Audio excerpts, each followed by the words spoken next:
అందరికీ నమస్కారం. సభా నాయకులకు, ప్రతిపక్ష నాయకులకు మరియు సభలో వారందరికీ నా ధన్యవాదాలు. ఈ కుర్చీకి కుడి ఎడమలు ఉండవు, కేవలం రాజ్యాంగం మరియు సభా నియమాలు మాత్రమే ఉంటాయి. ప్రతిపక్షానికి తగిన సమయాన్ని ఇస్తాను. ప్రభుత్వం నుండి సరైన సమాధానాలు రాబడతాను. సభా గౌరవం కాపాడటం మనందరి బాధ్యత. ఇక సమయం వృధా చేయకుండా సభా కార్యక్రమాలను మొదలు పెడదాం.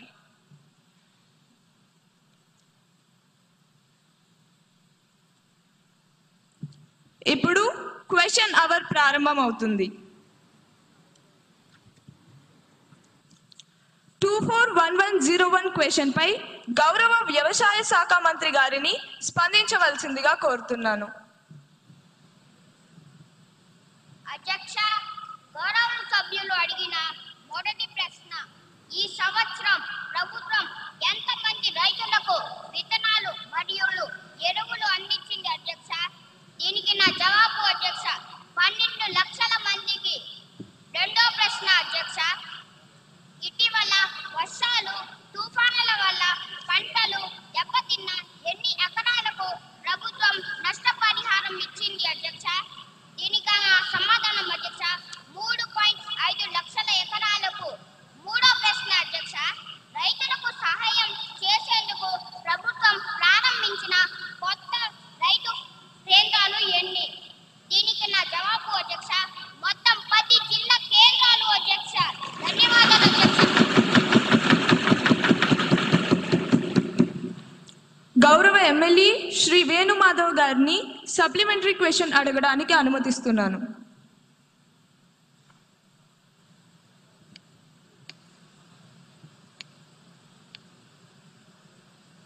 అధ్యక్ష, గౌరవనీయులైన మంత్రి గారు 12 లక్షల మంది రైతుల్ని ఆదుకోవడం హర్షించదగ్గ విషయం అధ్యక్ష.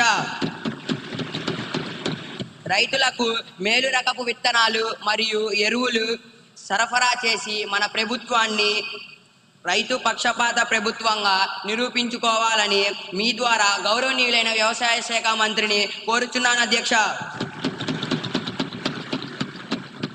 రాబోయే రబీ సీజన్లో విత్తనాలు మరియు ఎరువు కొరత లేకుండా మన ప్రభుత్వం ఎటువంటి చర్యలు తీసుకుంటుందో మీ ద్వారా మాకు తెలియజేయగలరని కోరుతున్నాను అధ్యక్ష.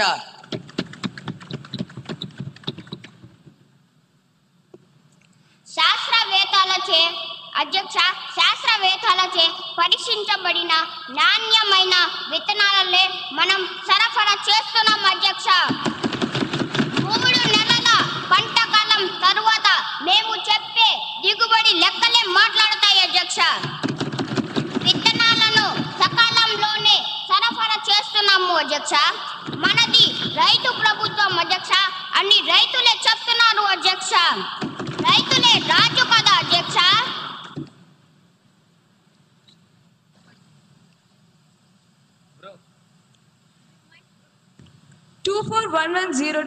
క్వశ్చన్ పై గౌరవ హెచ్ఆర్డి మినిస్టర్ గారిని వివరణ ఇవ్వాల్సిందిగా కోరుతున్నాను. గౌరవనీయులైన అధ్యక్షుల గారికి ముందుగా నా హృదయపూర్వక నమస్కారాలు తెలియజేస్తున్నాను అధ్యక్ష. అధ్యక్ష, ప్రతిపాదన నాయకులు అడిగినటువంటి ప్రశ్నలలో మొదటి ప్రశ్న, ఈ విద్యా సంవత్సరంలో విద్యార్థుల మొబైల్ వ్యసనం కేసులు ఎంత నమోదయ్యాయి? అధ్యక్ష, ఈ ప్రశ్నకి సమాధానం, ఈ విద్యా సంవత్సరంలో 100లో కేసులు నమోదయ్యాయి అధ్యక్ష. రెండవ ప్రశ్న, మొబైల్ వ్యసనం కోసం ప్రభుత్వం ఏమైనా కౌన్సిలింగ్ లేదా రీహాబ్ సదుపాయాలు అందిస్తున్నదా? అంటే ప్రత్యేక రీహాబ్ అంటూ ఏం లేదు అధ్యక్ష, కాకపోతే ఖచ్చితంగా కౌన్సిలింగ్ అనేది అందిస్తున్నది అధ్యక్ష. మూడవ ప్రశ్న, ప్రత్యేక రీహాబ్ సెంటర్లు లేకపోతే డిజిటల్ డి అడిక్షన్ సెంటర్లు ఏర్పాటు చేయాలనే యోచన ఉందా అధ్యక్ష? ఖచ్చితంగా ఉంది అధ్యక్ష, మాకు అటువంటి ఆలోచన ఉంది. ప్రస్తుతం ప్రభుత్వం పరిశీలిస్తుంది అధ్యక్ష. పైలట్ సెంటర్లు ప్రతిపాదనలో ఉన్నాయి అధ్యక్ష. ధన్యవాదాలు అధ్యక్ష.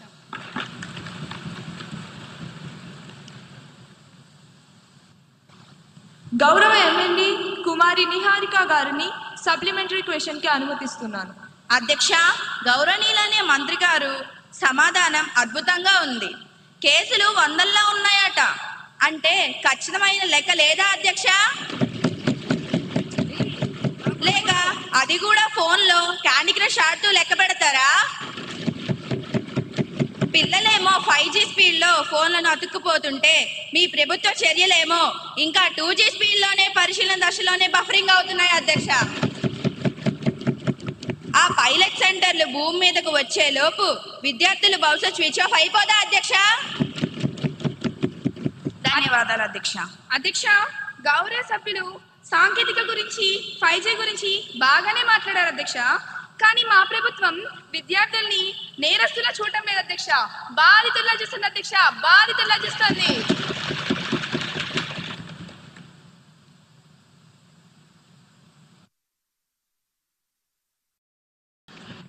అసలు లెక్కలేవి 100లో అంటే సమాధానమేనా అధ్యక్ష? దాట వేయకండి. పైలట్ సెంటర్లో ఎప్పుడు వస్తాయి? డేట్ చెప్పమనండి అధ్యక్ష. చెప్పండి. Silence silence. సభ్యులందరూ సభా గౌరవాన్ని కాపాడాలని కోరుతున్నాను. అధ్యక్ష, బాగా వినమనండి అధ్యక్ష. పిల్లల చేతిలో ఫోన్ ఉంటే అది మొబైల్ వ్యసనం అంటారు. దాన్ని సరిచేయొచ్చు, కౌన్సిలింగ్ ఇస్తున్నాం. కానీ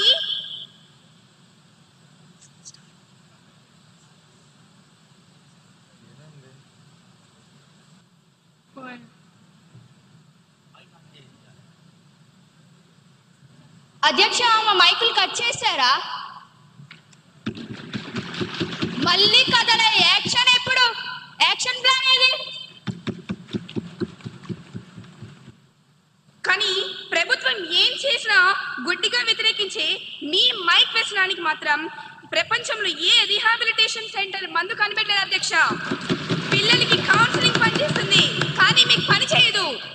పైలట్ సెంటర్ల మీద దృష్టి పెట్టాం అధ్యక్ష మేము. మీరు కేవలం అల్లరి మీద మాత్రమే దృష్టి పెట్టారు అధ్యక్ష. తేడా అదే అధ్యక్ష. ధన్యవాదాలు అధ్యక్ష.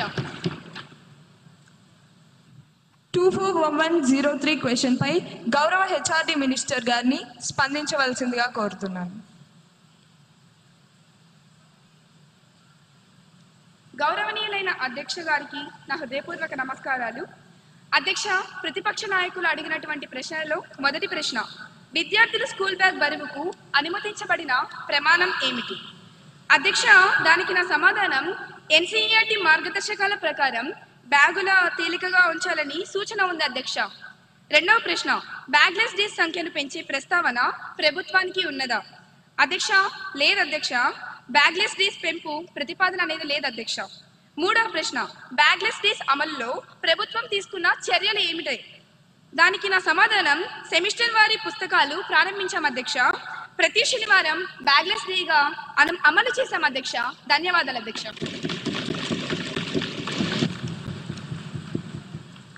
గౌరవ ఎమ్మెల్యే లక్ష్మీ నరసింహ గారిని సప్లిమెంటరీ క్వశ్చన్ కి అనుమతిస్తున్నాను.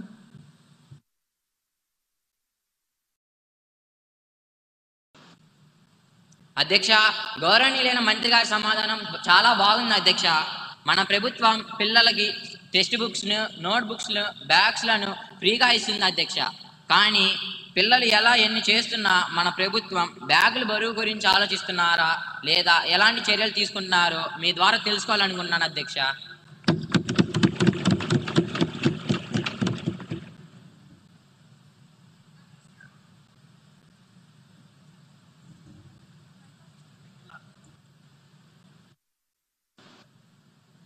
అధ్యక్ష, గౌరవ సభ్యులారా, మేము సెమిస్టర్ విధానం తెచ్చాం, సెమిస్టర్ సిస్టమ్ను తెచ్చాం.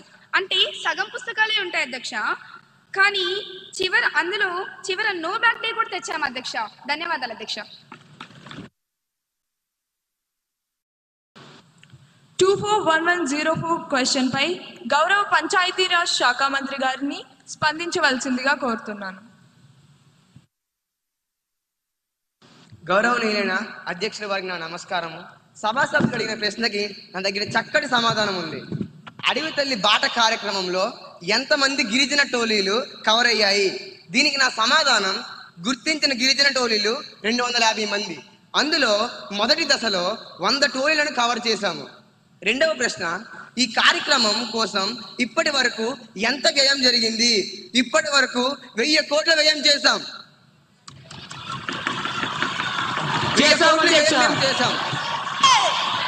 మంత్రి మేము గారి 1000 కోట్లు వ్యయం సమాధానాన్ని చేద్దాం. పూర్తిగా వినవలసిందిగా కోరుకుంటున్నాను. ఇంకా ఎన్ని గిరిజన ప్రాంతాలు కవర్ అవ్వాల్సి ఉంది? మిగిలిన ప్రాంతాలను ఎప్పటిలోగా పూర్తి చేస్తారు? దీనికి నా సమాధానం ఇంకా 150 టోలీలు కవర్ అయ్యాయి. రాబోయే ఏడాదిలో మేము పూర్తి చేస్తాం అధ్యక్ష. ధన్యవాదాలు అధ్యక్ష.